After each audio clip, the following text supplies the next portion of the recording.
I want to go ahead and welcome everyone, whether you're watching this with us live today or on the replay. We're so glad you've joined us as Dr. Yates is about to show you.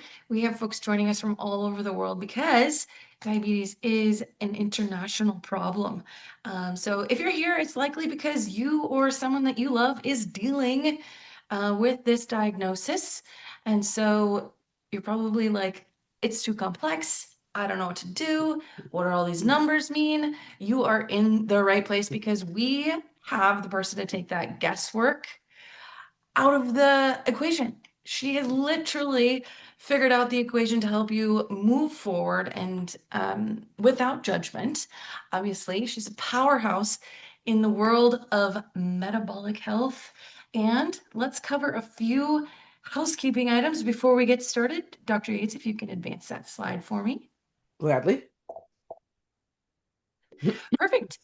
As I mentioned, my name is Stephanie. I am the AANMC Events Coordinator. We help connect students with accredited naturopathic medical colleges.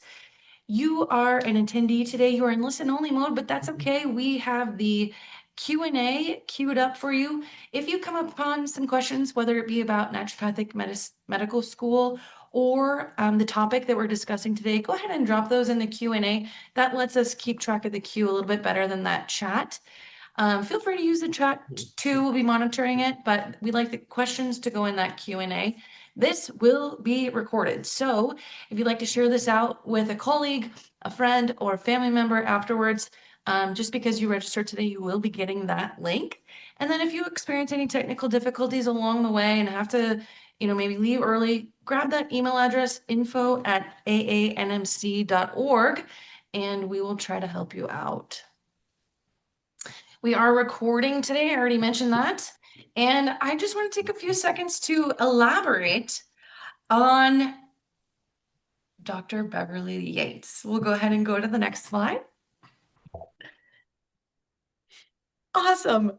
The resume is long. She has just completed her book. She's on her book tour, launching all of that, and she's here today to share naturopathic medicine with you. Dr. Yates, the floor is yours. All right, thank you, Stephanie, so much for this forum and for this opportunity. Welcome to all of our friends around the world. We literally have people on here from many continents. It's interesting, Diabetes and blood sugar issues are international. A lot of times we often think here in the United States that we might be number one on the podium. We might be getting the gold, the silver, and the bronze, so to speak, when it comes to blood sugar related issues and diabetes, but that's actually not true. And I'm going to cover that as we go on. My own background is originally my first degree was an undergraduate degree, a Bachelor of Science in Electrical Engineering from MIT. And no, that's not a typo on the slide. The degree itself is actually written as an SBEE because they did it in Latin, folks. They're old school like that. Then my next degree was as a Doctor of Naturopathic Medicine from the National University of Natural Medicine. When I went there, it was the National College of Naturopathic Medicine, a wonderful school and a great way to get grounded in what works around natural medicine and to keep advancing in the field. For myself as a person, I am very much treasure my family. I always say family first, and I prioritize those relationships with family and friends and trusted, beloved colleagues. I also enjoy biking, hiking, reading, gardening, birds, and music. And just before this webinar, I was out on a walk because that helps give me energy as part of my own self-care. I always say self-care is not selfish and it's critical when we're talking about something like diabetes. For disclosure purposes, I have nothing to disclose. There's no conflicts here in terms of participating in this webinar and sharing this information. I am doing this voluntarily. I am not receiving any compensation based on information presented. So our agenda, friends, as we go here, will be to look at the big picture of type 2 diabetes and prediabetes, the problem that we are faced with internationally as well as nationally, and why it is solvable. I can't say that strongly enough. It's what gives me so much encouragement and inspiration. It is solvable and reversible often in the case of type 2 diabetes, prediabetes. The information I share, a lot of it will overlap with what's helpful for people with type 1 diabetes as well, which is autoimmune in nature. Person will take insulin for the rest of their life. No known cure at this time. We are seeing some progress on some fronts, but most of my talk today will be focused on the type 2 diabetes, prediabetes side of the blood sugar equation, okay? We're going to go over some patient cases, some real life examples of this, and I'll put up appropriate research here for treatment that backs up with science what actually worked in these clinical cases. I have 30 plus years as a licensed doctor of naturopathic medicine of clinical experience. And so in that journey, I've seen a lot. And part of why I transitioned from engineering to naturopathic medicine was that orientation towards results-based outcomes. And I'll touch on that in a later slide. For me, I originally, after I graduated from the Massachusetts Institute of Technology with my electrical engineering degree, I moved to Silicon Valley way back in the 80s. And the idea there was, first off, the whole area hadn't been paved yet. There were still orchards here in the Silicon Valley area. And these huge tech companies were in their infancy or didn't even exist. Some of their founders weren't even born yet, right? So time moves on. Meanwhile, though, we as human beings, we have really basic needs, and much of what we experience for chronic conditions is well treated in the ways of chronic um, medicine effective treatment approaches, which we're going to really dive into. It's one of the reasons why I was drawn to naturopathic medicine. When I moved from Silicon Valley north to the Pacific Northwest, which at the time was very rainy and wet climate, there was a lot of mold there, and excuse me, that made me ill. And in that moment, excuse me, and in that moment, that moldness caused a career change because naturopathic medicine is what got my health back. So, for those of you wondering, why did I switch from electrical engineering to naturopathic medicine? That's why. I'm a results oriented person. I love results. So, in that, you'll see the threads here of naturopathic medicine along with looking at what actually works, right? And so, I can share with you my love of naturopathic medicine and then tips for future naturopathic physicians. So, if you're considering this as a profession, if you know others who are interested, I encourage you to check out what your options are. All right. Okay. Having said that, let me click the mouse. All right. So I feel when we think about type 2 diabetes and prediabetes, despite the overwhelming data showing an incredible growth in both, like you might say, well, why focus on that? It feels like to some degree the train may have gotten completely out of the station and it's not coming back. I feel very hopeful because lots and lots can be done if we teach people how to care for their health and their blood sugar. We can improve this. It's not hopeless at all. But if we keep doing the things we've been doing, we're going to continue to get these really poor results. So some shifts are necessary, and we'll need everybody to link arms and be partners committed in helping people understand what are the most sensitive aspects of their lifestyle with respect to blood sugar and what they can do to be their own hero on their health journey. This puts the accountability, the tools, and the power in the patient's and client's hands, which is where it belongs. People need to be much better educated and then practically supported to create the habits that win when it comes to good blood sugar control. What we need to completely let go of is the judgment, the shame, the blame, and the stigma that goes along with this diagnosis. I'm always amazed at the heap of guilt and difficulty that is poured relentlessly on people who have a type 2 diabetes diagnosis. It's as if they say, hey, you are trying your best to mess up your own health. Listen, nobody gets out of bed in the morning saying, how can I screw up my health today? That's not how it works at all. And I think it's interesting that we have some diagnoses, at least here in the US, where people have sympathy and empathy. And we have other diagnoses, certainly here in the US, where people decide that they can make fun of people or just make huge assumptions about that person's backstory. There are many ways to become a person who has a prediabetes or a type 2 diabetes diagnosis. Many ways, and we're going to get into that. Now, here's one of the most important points I can make today. You might want to write this one down. I don't know if it affects you or someone that you love or care about or people in your community. The reality is that a delay in care can result in death. A delay in care can result in catastrophe. A delay in care can result in the destruction of that person's future in real time. And so they will live a miserable end to their life. They will live long, maybe, but they will not be living well. They're going to be miserable. They're going to be losing bodily function organ by organ. No one wants that. And this is unnecessary misery. I can't say that strong enough. All right, so let's get into the numbers, right? Type 2 diabetes and pre-diabetes statistics. Like, why take a look at this now? And because of the nature of our webinar, and if I switch around screens, I realize it's not going to work. But if you go to this URL later, take a screenshot now if you want. The International Diabetes Federation, an organization that has data from all over the world, compiled from various nations' databases, will give you the facts and figures. And when we look at it, we see this rising tide really more like a spike or even a tsunami. If you look at the data from the 70s, the 80s, the 90s, excuse me, things are percolating along. Excuse me a second, let me clear my throat. And then you look at the 2000s and you go, whoa, something's shifting. 2010s and now in the 2020s, real shift. So we see this big progression, this big shift that's happening, and it's happening around the world, not just here in the US. Some of it is probably due to more sitting, less physically active lifestyles, but that's not the only thing. There's more environmental compromise, problems with air, water, quality of food, ultra processed foods, all the things. And internationally, if we look at the numbers, it's about 1 in 9 people. So if you had 100 people in the room, right, to say it another way, 11 to 12 would have this problem. And that number is getting more and more common. Now, if we look at this as regions as well as countries, in terms of just raw numbers of people around the world who have type 2 diabetes, number one would be China, for just an absolute number of people who have type 2 diabetes or prediabetes. Number two is India. Number three is the United States. If you think of the most populous countries in the world, China and India absolutely are neck and neck. I think India may have pulled ahead of China in terms of population, but they're close, right? So it's not a big surprise in terms of just raw numbers. But a lot of times, if you ask people in the US, well, what countries do you think have the most number of diabetics? Often they never mention China or India, right? So just in terms of perception. And as you go down this list with Pakistan, Indonesia, Brazil, the Mediterranean area as a region, the Middle East as a region, and when I said Mediterranean, I'm including North Africa, the Middle East, and then Southeast Asia. Southeast Asia sometimes shows the highest amount of people in terms of just growing as a percent, but in terms of just raw population, China and India are the top areas that are having the biggest struggles right now, and other groups are closing in. So why do something about this now?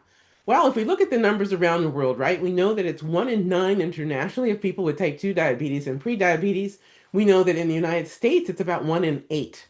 So just in terms of prevalence, the United States is ahead. It's about 12% instead of 9% of the population. These numbers are staggering. And friends, if this continues, we're going to have more people sick with this than aren't sick with this. It's expected that by 2050, these numbers will become more like 50%. That's not sustainable. And why do I say that? That's because it's so serious when type 2 diabetes is out of control and just gets worse and worse and worse. People have wounds that won't heal. They have an immune system that doesn't work. They lose their vision and go blind. The number one reason people go blind in the United States is not parasitic infections or other things like is true in other parts of the world. It's because of the consequences of uncontrolled diabetes. The number one reason why people in the US wind up on dialysis because their kidneys shut down is because of type 2 diabetes. A lot of the sexual dysfunction, problems with penile erection, clitoral stimulation, and sexual satisfaction, type 2 diabetes is what's predominantly behind that, more so even than cardiovascular disease.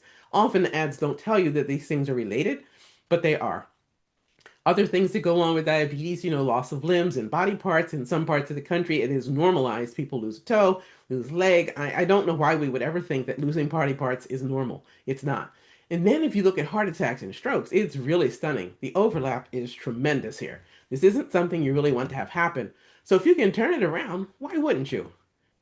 Then, if we don't do anything, now we're also going to doom the youngest generations. We have 1/3, that's right, 1 out of 3 United States teenagers, our adolescents, have pre-diabetes. We've never seen these kind of numbers.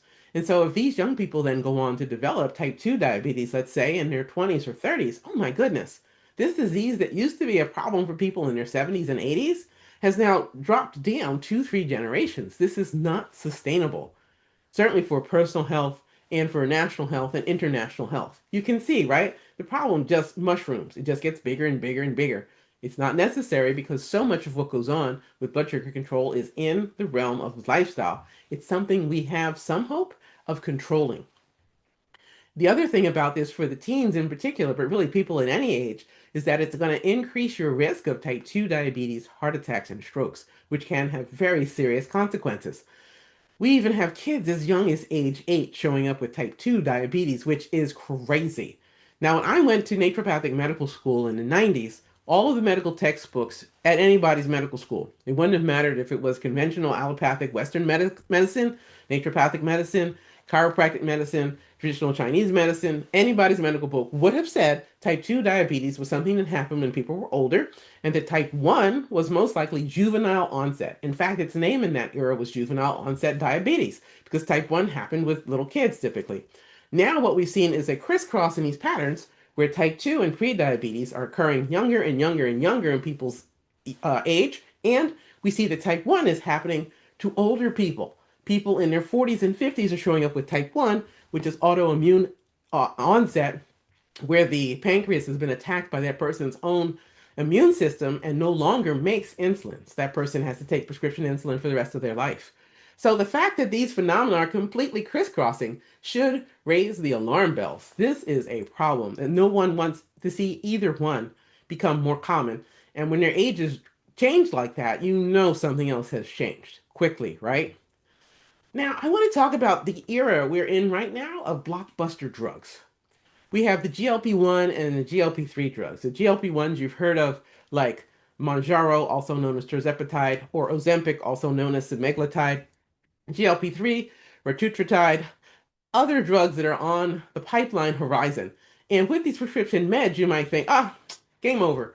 There's no need for a natural approach or for a lifestyle-based intervention because people can just take an injection or swallow a pill, and frankly, that's easier than dealing with the lifestyle side. And if you listen to the ads and the promotions for these products, they often speed it up and they say it so fast at the end.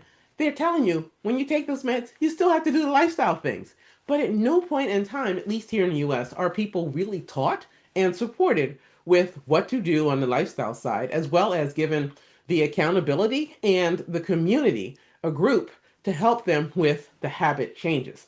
And that to me is a hugely missed opportunity for healing. We could do a whole lot better, but we'd have to have systems in place to do it, and we'd have to care. It's so much less expensive to do it this way on the lifestyle side, but it does require some support. You can't just tell people things from like the 1950s where it's eat less and move more. That ain't working in today's world. The world is far more complex. Here in Cortisol Nation, people are so stressed out. It's just unfair to even remotely put that out there as if that's an adequate treatment approach. It's not. So, in this era, it's really important from my point of view as a clinician that we meet people where they are. We don't blame them, we don't shame them, we don't judge them, we don't stigmatize the disease. And we also acknowledge their very real frustration. The outcomes, the results that they seek, which is healthier blood sugar levels, healthier fasting morning glucose, lower A1C levels, back to that healthy range, these outcomes all matter. And people are really feeling abandoned and they're feeling targeted because they're realizing that they're not getting the support that they seek. And this has been true for a long time. It's not a new problem. All right. So here's the thing that I'm going to share. Since these lifestyle things are the most powerful influences, it doesn't matter if someone you're working with is on meds, is trying to avoid meds, or is trying to decrease their dependency on prescription meds. The lifestyle factors are the same and will be helpful and can become their friends for life, their partners for life in living a healthy life. And because people are not taught these steps, let's be fair, the people who realistically you would think would teach them, they're not taught either. Typically, when people go to conventional Western allopathic medical school, they do not learn nutrition as a core therapy. They might spend a literal class hour on it or a month on it. So that might be 4 hours. They may even have a whole nutrition class for a semester or a quarter. So that's about 12 hours, perhaps, of learning. Out of all the thousands of hours they spend in their respective core specialties and certifications, this ain't one of them. They're not learning about these lifestyle things. The same is true for other health professionals. So unless you are becoming a naturopathic physician, if you're in functional medicine, something else where people have focused on nutrition, the people that most people will see and seek out help from are not in a position to teach this. They didn't learn it. They don't have that knowledge to share. As a result, patients and clients are kind of left to figure this stuff out for themselves. And so they're Googling, they're on YouTube, they're on Instagram, they're on TikTok, they're on whatever, trying to piece together some information to see if they can find a way to help themselves. This leaves them very vulnerable to folks who really don't know what the heck they're doing, or who have other intent, and it's not based in actual clinical results. People are seriously confused and often resentful because they're like, wait, you have wasted years, maybe decades of my life. I've been trying to be healthier. I thought all of this was 100% my fault. Now I realize I never got the info I wanted, that I deserved. What the heck? That's understandable to be upset, right? So, with that clarity and ongoing support, I'm going to share with you now what works. So, here are these 5 critical steps to decode diabetes, the naturopathic approaches. The people that I saw in my clinic, particularly in the mid 2000s to the early 2010s, really forced me to rethink the way I approached this, as I saw that rising tide in the 2000s in my clinical work come in of people with blood sugar problems. It might be women with polycystic ovarian syndrome, which has a big component of insulin resistance with that, right? People who had prediabetes, people who had type 2 diabetes, people who had a family history of this, people who had type 1, people who had type 1.5 diabetes, which is a hybrid really between type 1 and type 2. People who had other kinds of blood sugar dysregulation, people with hypoglycemia, where their blood sugar is chronically too low. And I had to step back and ask myself, what is going on from the systems point of view? So that's where I could lean into my engineering background and think about this from a systems point of view and realize that there were some bodily systems that really needed some support. And in that, I realized that the details around nutrition are very important, and one size does not fit all for nutrition. So, as much as some people want us to all be vegetarians or vegans or carnivores or whatever, those extremes sometimes don't always work for people. You got to meet up the nutrition with what works for that person, right? The results orientation. The time of day people eat their food is critical for blood sugar regulation, and people are almost never taught anything about meal timing. And that isn't necessarily the same thing as intermittent fasting. Like, let's be real, intermittent fasting is something humans have been doing for thousands of years. It ain't new. But on the other side of that, what does meal timing really mean? And then how do you help a person get that dialed in so that their blood sugar can start to be healthy and make sense? Then there's stress. Earlier in our talk here, I mentioned cortisol nation. Cortisol is the primary hormone of stress. And because many people right now are so stressed, both here in the United States and around the world, there's uncertainty from a lot of places. Some of it could be financial or economic. Some of it could be family or relationships. Some of it could be in their loved ones or intimacy life. Some of it could be weather. Climate change is wreaking havoc, and it seems in a lot of places it's unpredictable. People feel probably pretty defenseless against this. They're living with a consequence that maybe they didn't choose, but here they are. Stress can come from a lot of places. Maybe they're doom scrolling on social media. A lot of things can be a source of stress. Then sleep. People don't seem to be sleeping as well in the US as well as internationally. If you look at the sleep data, it's interesting and it's kind of scary. We're not sleeping the number of hours that we used to. There are a number of reasons why that might be true, but the bottom line is that too can wreak havoc with good, healthy blood sugar regulation. And then finally, probably the one that I started life with because I'm a long term athlete is exercise, especially strength training. It turns out that our muscles, active working muscles, are blood sugar sponges. You absolutely want to build your muscle mass and maintain it for the entirety of your life, and it's never too late to start. Sometimes, in particular, women will tell me they're reluctant, for instance, to build muscles because they think that it won't look nice or something like that. And I'm like, that's silly. First off, you want to be strong because the reality is you live longer than men do. You want your strength so you don't fall over and break something and wind up dead a few months later in your 70s when you could have lived a longer, healthier life. Like, take care of yourself, ladies. The other thing about strength training is it literally is a blood sugar sponge. It absorbs excess blood sugar for you. So if you're struggling with your blood sugar, one of the fastest things you can do is strength training. Can't say enough good about that. So these 5, as you can see, these are all lifestyle things. These are things that people can reasonably take charge of. They don't need to be Superman or Wonder Woman to make that happen. Pick the right thing. There we go. All right. So there's some hormones that come into play here. Insulin, we know about. Insulin is the one that grabs up the blood sugar, also known as glucose, takes it out of the bloodstream, puts it inside the cell, and make it available for energy. The more sensitive your body is to your insulin signals, the better off you are. When insulin sensitivity becomes equivocal and then lost, now we have insulin resistance, all right? You can influence that for sure. Then there's another hormone called ghrelin. Ghrelin is a hormone. Think of it, doesn't it sound like the word growling? Like your stomach is growling when you're hungry? That one has to do with appetite and regulation of how much you eat. When your appetite is out of control, you cannot tell. You feel like a bottomless pit. You just want to eat, eat, eat. We know that ghrelin has to be involved to some degree. Similarly, leptin, which is a signal of satiety. Leptin is the stop hormone to tell you that you're satisfied. You are satiated. You had enough. They are intimately affected. Ghrelin and leptin, in particular, are very sensitive to our stress levels and to our quality of sleep. So, if you have disordered sleep, if you have sleep apnea, things like that, ghrelin and leptin, it's pretty easy for those to get out of balance, out of whack. And when they are not in good relationship to each other, you might find that that person either wants to eat all the time or they can't tell when to stop, and maybe both might be true for them. And so they will need some support around that. Now, tools, CGMs. I'm a huge fan of the data, of biodata, of essential life-saving data. You have to have continuous glucose monitors on board. And some of you might be thinking, well, why not the prior finger sticks drop of blood, put it into a glucometer and get your blood sugar readings that way? That's a valid way, and in fact, it's a bit more accurate than using a continuous glucose monitor or CGM.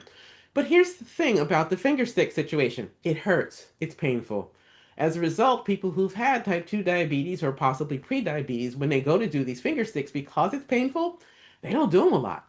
They don't do them anywhere near as often as they need to really be able to course correct and better understand how their blood sugar responds to their life. So as a result, I'm a fan of a CGM, continuous glucose monitor. You can put it on your arm, get an app on your phone, and look and see your actual blood sugar data. The time delay is about 10 to 15 minutes. It's not quite real time, but it's close.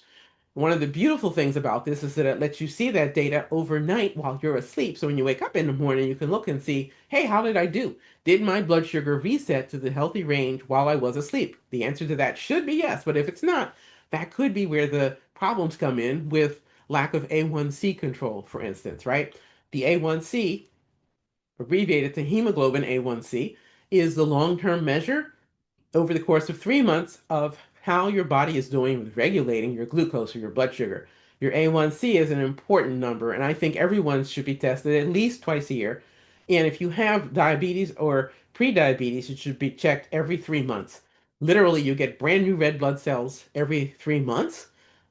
Your bone marrow puts out new red blood cells each and every day, and they completely turn over in that 90-day window.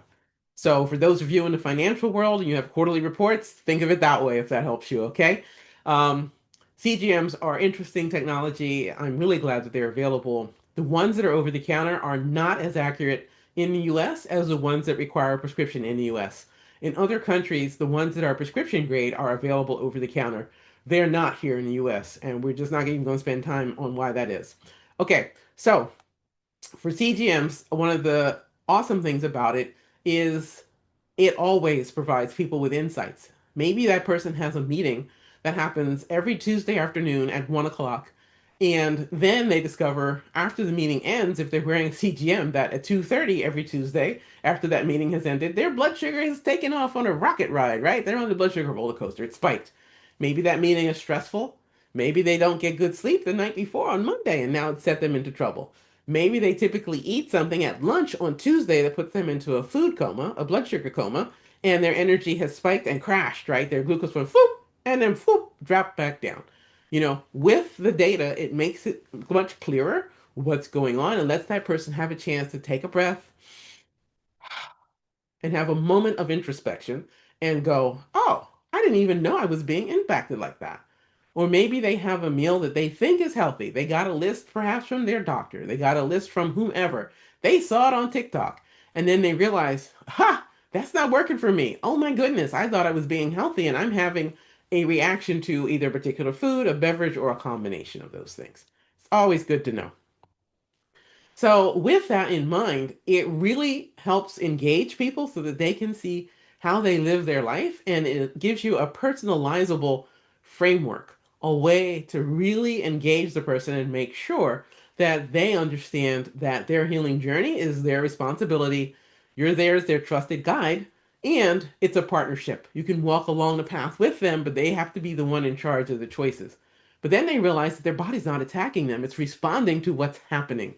What a powerful moment it is when that happens. All right, so let's get into these patient cases. The first one we're going to share here is Pam. This is a person who had type 2 diabetes for over 25 years. And when we first started working together, she was such an interesting woman to get to know. She had a really good lifestyle, and at that point, she was kind of early in her retirement years. She had worked through her career with type 2 diagnosis as a younger woman. It had first started in her 30s. When she came, she was already on one of those blockbuster drugs, in this case, Mounjaro, a GLP-1, and her A1C had been stuck at 7.5 for years. So despite what you see from the marketing from the big pharma companies, sometimes that A1C doesn't, come down to a healthy level and stay there. She stayed clearly at an A1C of 7.5. So one thing to know, let's define some ranges here. I don't want to make assumptions about what people do and don't know. Type 2 diabetes is defined as an A1C of 6.5 or higher. Prediabetes is defined as an A1C of 5.7 to 6.4. Normal healthy diabetes is considered, excuse me, normal healthy blood sugar numbers is an A1C of 5.6 or lower. Okay? So she clearly is in the type 2 diabetes range because her A1C is at 7.5. So what we're looking for is a 6.5 or higher. And she's been stuck a full percent higher than that at 7.5. So you would think, why would she even try? Well, when she first started working with me, she thought, you know what, I'm going to try this one more time. She heard me talk somewhere else and she's like, maybe this person can help me. She liked the way I explain things and how I talk about things and that my messaging is hopeful and I'm not looking to stigmatize, shame, or blame folks. And so we started working together. And it turned out one of her primary issues was she was exhausted. I mean, really exhausted. It was profound.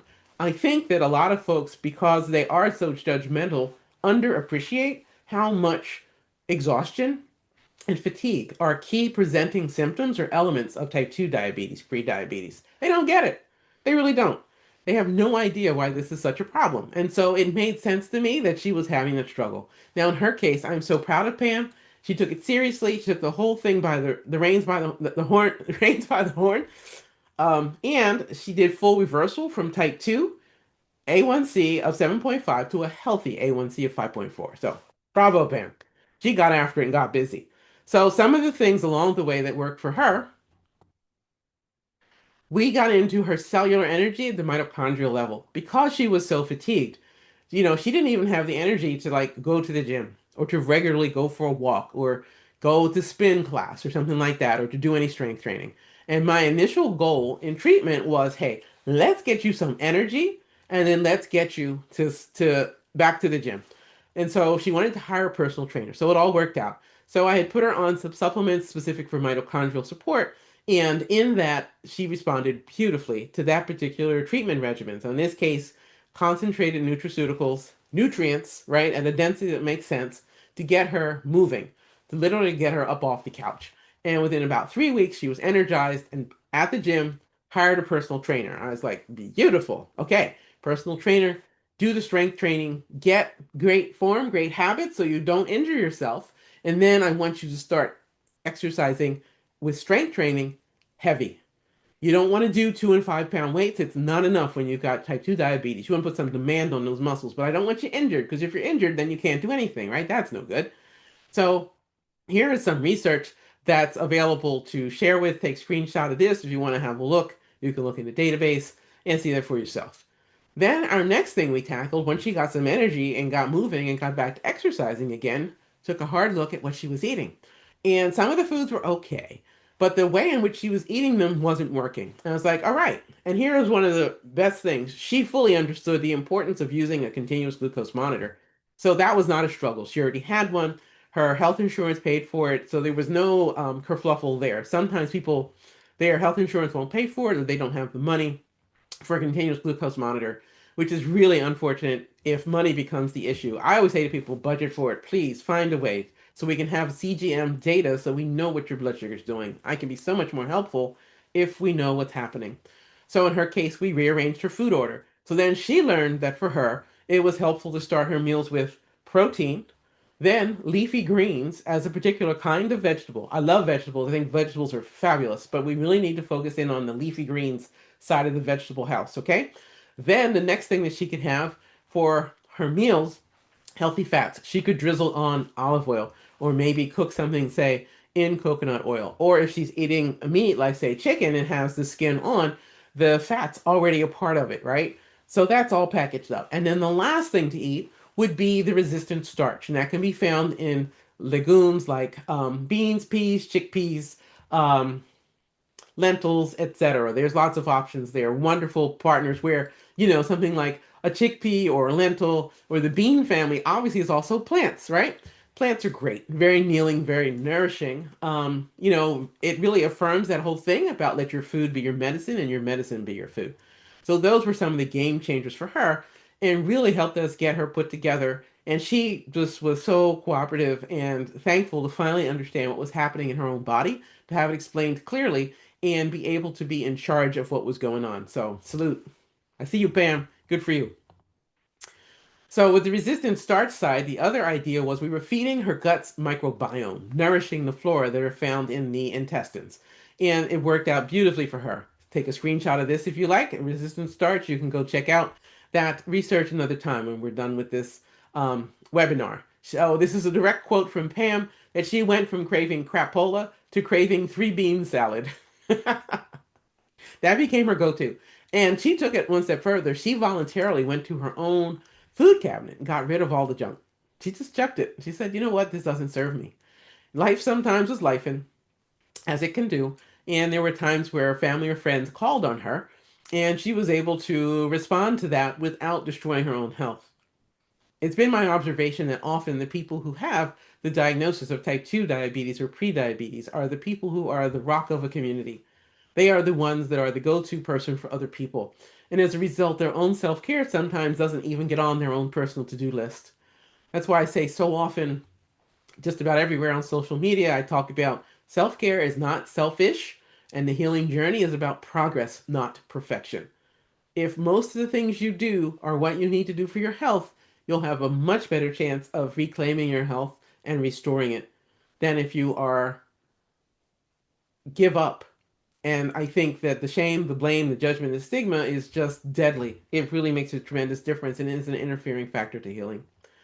All right, let's look at another patient case. This is Len, a gentleman that I worked to who had served in our military for decades, and he really loved the military life. And he found that when he retired, with the type 2 diabetes diagnosis, that and the fatigue in his case as well that went along with that, it was really wrecking his plans for his own retirement. He wanted to spend a lot of his time volunteering in support of other veterans, helping people to recover from injuries acquired in military service, from wartime service, depending on where they'd served, other things that happen, the things sometimes that the soldiers really can't talk about with the rest of us. And he'd been on the go literally for decades. It was always a get up and go, go, go, go, go, go. He literally had a bag packed by his door for decades because sometimes in his service, he had a moment's notice to be up and out the door, 20 minutes to shower, dress, and be on his way to wherever his next deployment was. That's a big deal. And if you think about, my earlier comments about cortisol nation and stress and hormonal balance, that amount of cortisol, you know, it's released for a reason. So when we're stressed, cortisol is released. Cortisol is a normal hormone, and it's there to help protect us and let us be superheroes in an emergency. So when you see or hear a story where a 90-pound petite woman has picked the car up off a loved one, you know cortisol was involved, right? She became a superhero in that moment, probably along with neurotransmitters like adrenaline, right? Great. It's a momentary thing. And as a result, when you have that big surge in cortisol, you're also going to have a big surge in glucose, in blood sugar. Why? Because your body, your brain is being signaled, hey, we have an emergency. We need your superhero response to show up right now. Cortisol comes up. Your energy in the form of glucose, blood sugar comes up to meet the moment. The problem is if you're seriously stressed and you're not actively physically working it off, this is where the trouble comes from, the damage from being chronically stressed.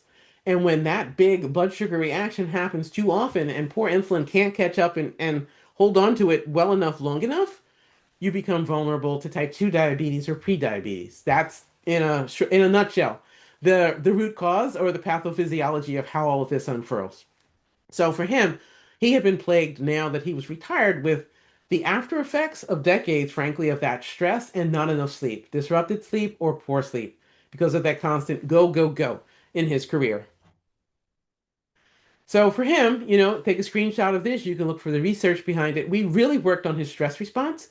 We used some targeted herbs, some botanical medicines, and other things to just help him with recovering and restoring from the stress that he'd experienced, because that really was a root cause thing. And then worked with him with CGM data because he also has a technical background. So he got the numbers. He really loved having that data from the continuous glucose monitor. And we would go through his curves 2 week at a time to see what was going on. Ask him about, hey, what happened that Tuesday evening? Or hey, what happened Saturday morning? Or what was going on Wednesday night? Or oh wow, look, overnight your blood sugar didn't reset at all. In fact, it went up. What happened? What did you have at dinner? Things like that. Really helped him tease apart how he lives his life so that he could better understand what was happening and why, and not feel like his body was attacking him or betraying him or failing him, but rather it was responding to what had already happened. That really put the power in his hands, and that's where it belongs. All right, another case here. For Kathy, she was newly diagnosed by me with prediabetes. She originally came to me with cardiovascular disease. My prior expertise before type 2 diabetes, prediabetes, was heart disease, especially heart disease in women. Women's heart disease is often undertreated and underrecognized, and the symptoms and how it presents is often quite different than it presents for men. So we had started our work there around her heart health. I am a fan of testing and data because I want to know the facts so we can deal with the facts. And in her case, I was the one who realized she had prediabetes. She was seeing other physicians the whole time. No one had bothered to check any of her blood sugar numbers. They didn't look for her fasting morning blood sugar number, fasting glucose. They didn't look at the A1C. They weren't looking at fasting insulin. They weren't looking at any of those things, which I'm always like, guys, come on, man. What happened? We know science is a thing. Like, why don't we use it? But and that's typical. People don't get supported that way. So we figured that out, right? So the whole idea of test, don't guess. And once she realized she had prediabetes, her A1C at that point showed up at a 5.9. That got her attention. She had known from her prior work with me around heart disease that you don't want the two. So if you've got heart disease, you don't want diabetes. And if you've got diabetes, you don't want heart disease because they multiply each other. They don't just add up. So it's not like 2 plus 2 equals 4. It's more like 2 times 2 times 2 times 2 equals 16. It's a big multiplier effect. And the overlap between the two is an inflammation. And that's a big deal. You want to untangle that if a person has both as fast as you can. Otherwise, they are likely to get sicker quicker. So in her case, here's research. You can take a screenshot of that if you like and look it up later. Looking at the intersection of these two. And I call your attention, if you look at that later, to figure 2, which has a lovely picture there to really help explain this in more detail. I'm not a graphic designer and couldn't quite make it all look beautiful here on the slides. I tried, you guys. I tried. All right, another patient case to look at was Sandra B. Now, when she came to see me, she was newly diagnosed with type 2 diabetes. Her prior history was in her job. She had a stressful job. It had always been a stressful job. And there had been a series of layoffs at her place of employment. And so she went from doing the job of one person to doing the job of 3 people. That'd be stressful for anybody. I don't care what the job is. In addition to that, she was freshly off of a few rounds of caregiving. First for her mother, and then an aunt, and then a sister. And she'd seen firsthand what happens when diabetes, type 2 diabetes, gets out of hand. Earlier in the webinar, I went over some of the very real consequences of uncontrolled blood sugar. And she knew what was on the horizon for her if she didn't do something about it. And this got her undivided attention. Something I thought that was interesting that I wanted to call forward and share with us here in this webinar is that she'd had prior years, I do mean years, of the diagnosis of prediabetes. And she had been poo-pooed and shined on and told, don't worry about it. We're going to watch your numbers.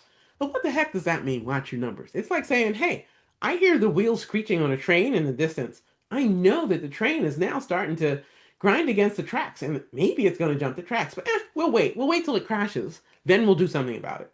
Like you wouldn't do that if it was a train, right? No one wants a train wreck. Why do we do that in the world of metabolism? Do we want a metabolic wreck?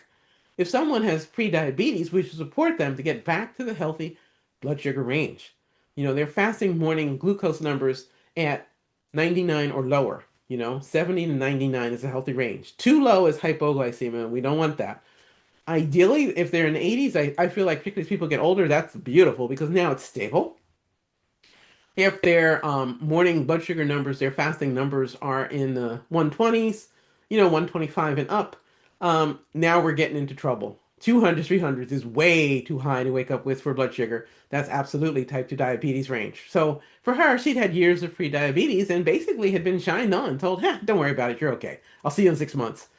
I think that cavalier attitude does a lot of damage. And let me take that back. I know it does a lot of damage because people then just think, oh, well, I'm fine. I'm okay.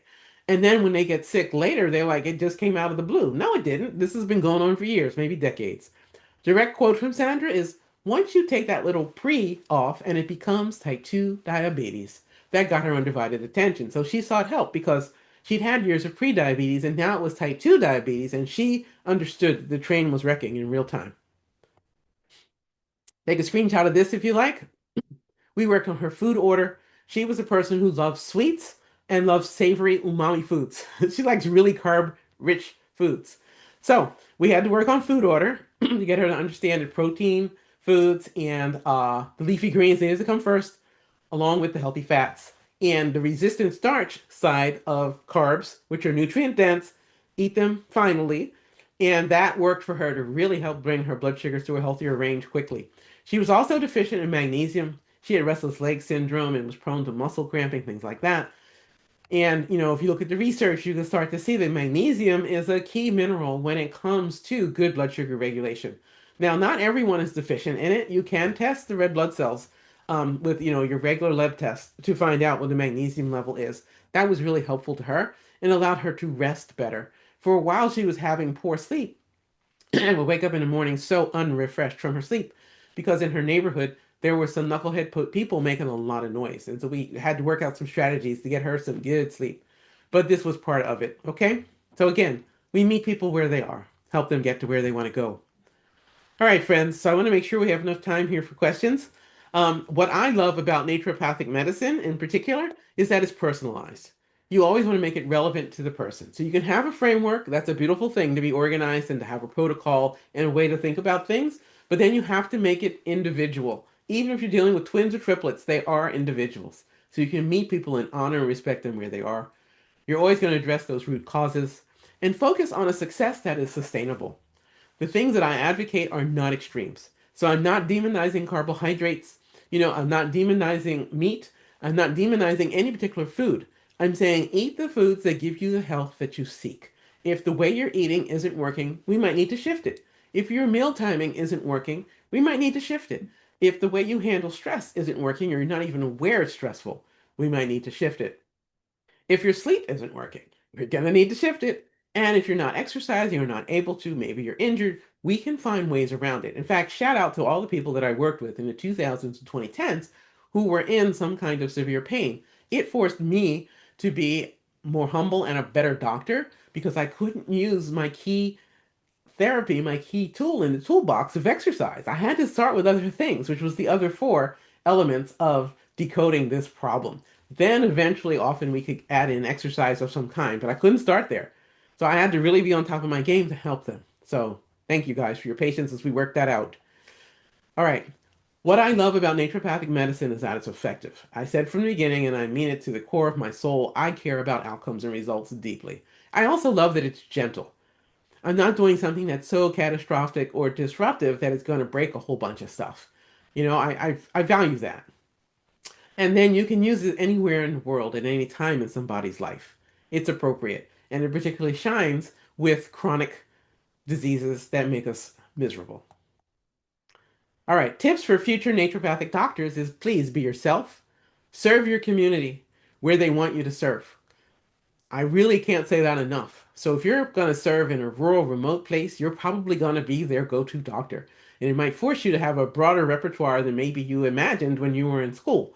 By the same token, if you're in the middle of a city, you might need to figure out what makes sense. Where's a hole in the marketplace? Where are you needed? And please serve there. When it makes sense to collaborate with others, other colleagues, other health professionals and medical professionals of whatever stripe, feel free to do it. It's part of how I got to be the person who founded and led the first ever fully accredited in the state of California, board certified naturopathic and integrative medicine residency. That's how that journey happened, right? So collaborate where it makes sense. And some of us, I noticed in naturopathic medical school, get really tickled about certain therapies. There are people who love homeopathy, people who love botanical medicine, people who love nutritional approaches, people who love fill in the blank. I'm going to ask you to fall in love with the whole scope of naturopathic medicine and delight in the outcomes, the results. Why? Because you can meet people where they're at, and they may benefit from more than one. Make it about them and not about you. All right, having said that, here's my contact information. You're welcome to take a screenshot of that too. Welcome to connect there. Small but mighty team. Might take me a while to reply, but I'm there. All right, Stephanie, you want me to keep advancing the slides? Yeah, we can go to the next one. Thank you so much. If you haven't already dropped your question in that Q&A, please do so now. This is the time to learn from an ND, right? So this is my favorite part about hosting these monthly. Next month, we are going to be speaking to the folks who want to maybe pursue and become and follow in the footsteps of Dr. Yates. Now, I'm not sure if you're going to be the MIT plus the naturopathic doctor, but sky's the limit. So join us next month for funding your naturopathic doctoral degree. We'll have our members and their financial aid representatives with us to answer those questions. And we have these monthly, okay? So whether we're talking to alumni, whether we're talking about specific topics, and then they're all recorded, so they are on aanmc.org for you. Let's go to the next slide, and I will start getting you some questions in the queue. We have There a we go. question about regulating ghrelin. Did I say that right? Testing ghrelin? Yeah. How do you Yeah, so you regulate can. it? You How do can you test regulate it? ghrelin. How do you test it? How do you do all the things? Yeah, it's a blood test. You can test ghrelin. Sometimes, depending on where you live, ghrelin, any kind of lab test could be cheap or could be expensive. And in the US, the whole thing's upside down because our insurance and healthcare system, it doesn't make sense. It's more of a disease management system. So if you are unable to actually test, let's say, ghrelin or leptin or any whatever, you can do what I would call a therapeutic trial. So in this case, you're going to listen carefully to what that person's telling you. And if they're saying they're struggling with appetite, either they can't tell when they're hungry, or they can't tell when they're not hungry, they can't tell when they're full, you know ghrelin is involved somewhere. And then you can start to work on how they're eating, what they're eating, and make sure the foods they're eating have some hope of being filling so that they can get better control. So if someone's eating a lot of fast food, for instance, we all know that that ultra processed, highly refined food lacks nutrient density. Therefore, you're going to focus them over towards nutrients. Maybe it's someone who's in an emaciated state, so maybe things like bone broth. They might need to start with really elementary things, but do something to help them get more nutrient density without having to eat a ridiculous number of calories. It can be done. It's straightforward, but you got to know what the problem is first before you can deal with it. Okay, good point. The questions are flooding in. So we have a question about weights. Like, are we getting in on that barbell and pushing 100 pounds, or are we thinking like a 30-pound Yeah. dumbbell? So let's get Like, what into are we weights doing? because I love strength training. I got to do more with putting that out on social media. So with strength training, you have to start where you are. Don't go to heavy levels if you aren't used to strength training. Please don't. You're going to get hurt. And our goal here is to not be hurt, right? You want to start at whatever weight is comfortable enough for you to have great form, which is why I tell people budget for it, find a personal trainer that's in your budget, and make sure he or she watches you carefully and guides you so you get great form. For most people, that's going to take 2 to 3 weeks. So you really learn how to move correctly.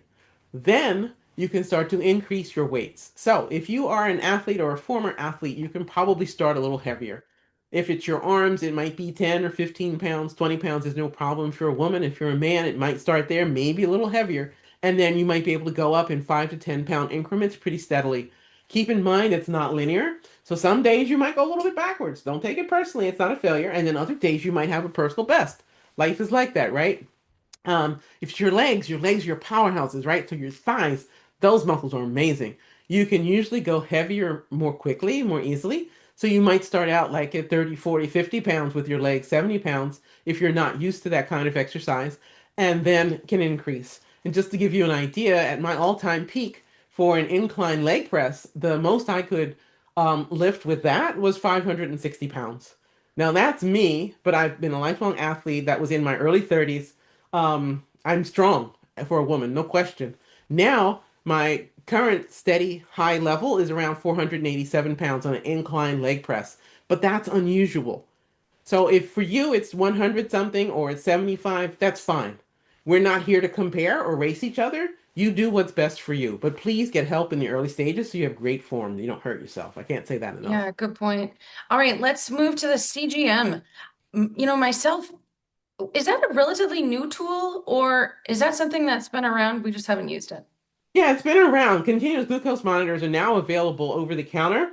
So there's different ones that are over the counter, but the problem with these things is that they don't give you enough data, in my opinion, to really be Okay. helpful. I much prefer that people get the ones that are either from Dexcom or Abbott that are prescription in the US. Other parts of the world don't make this that hard.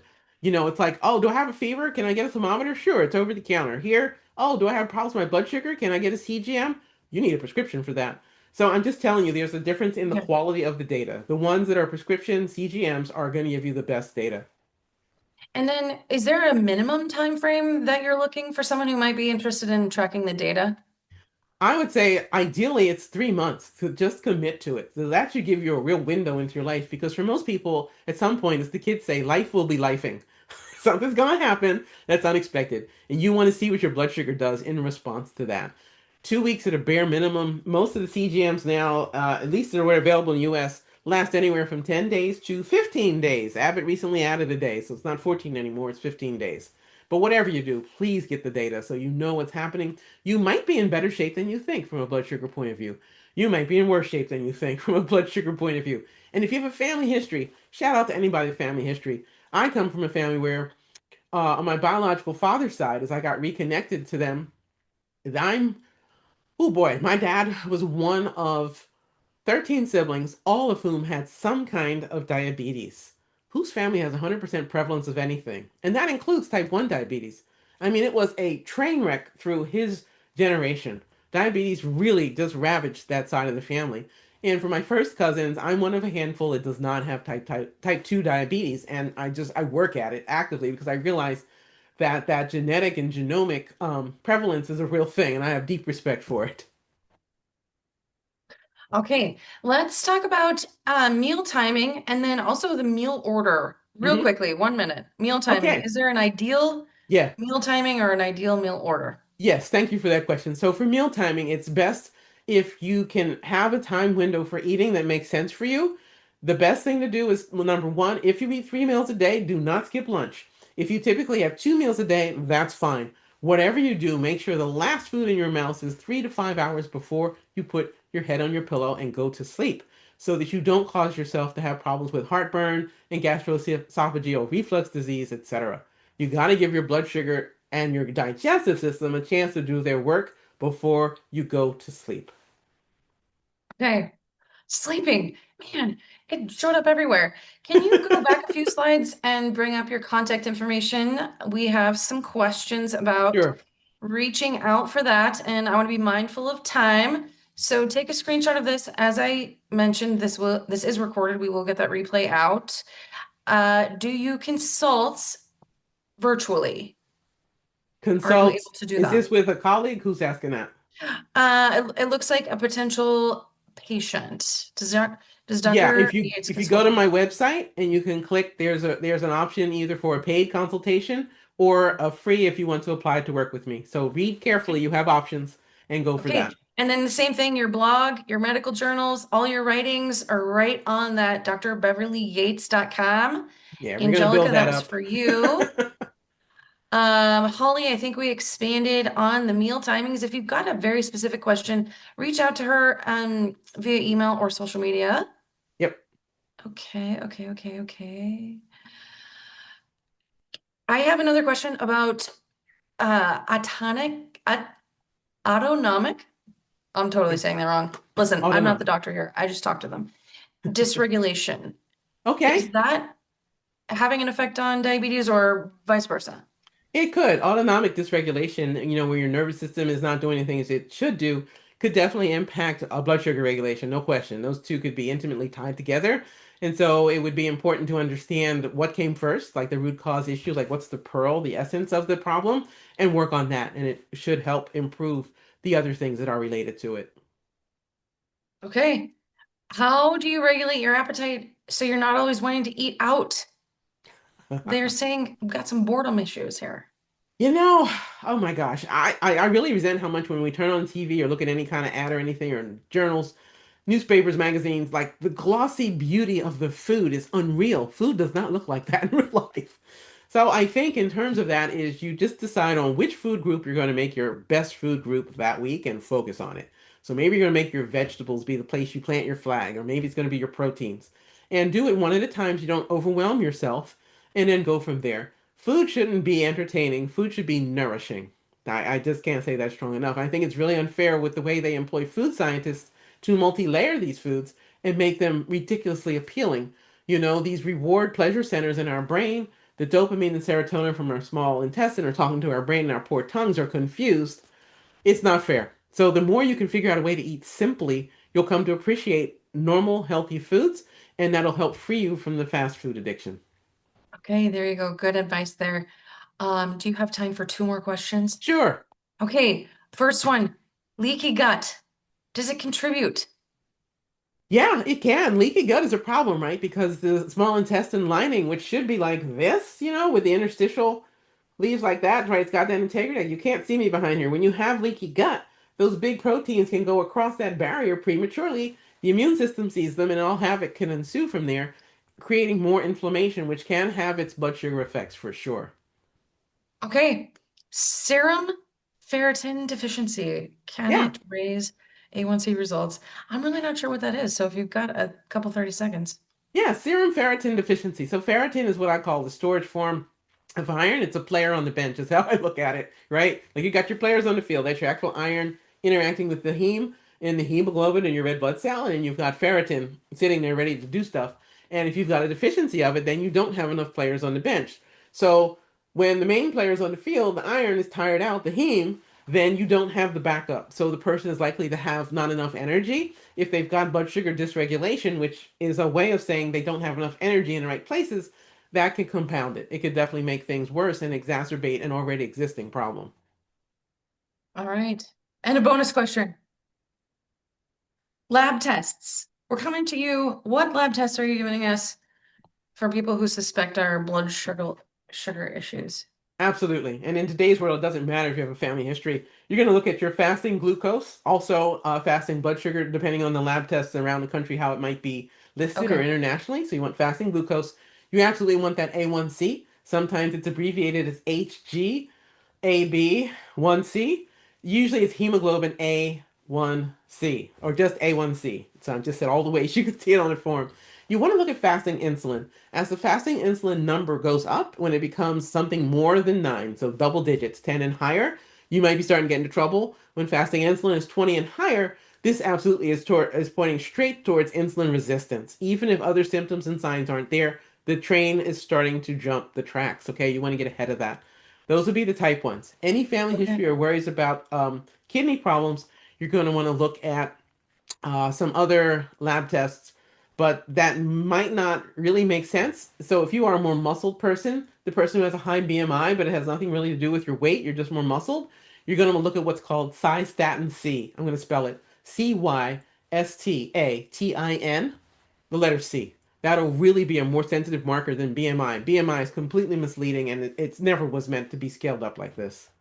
All right. That was your bonus question of the day. We went a little bit over time, but I just want to take a second and thank you so much for being so willing to share everything that you've learned in your decades of experience. And then, of course, your clinical mind and getting into that data is so helpful. So, everyone who's watching here, I speak on their behalf.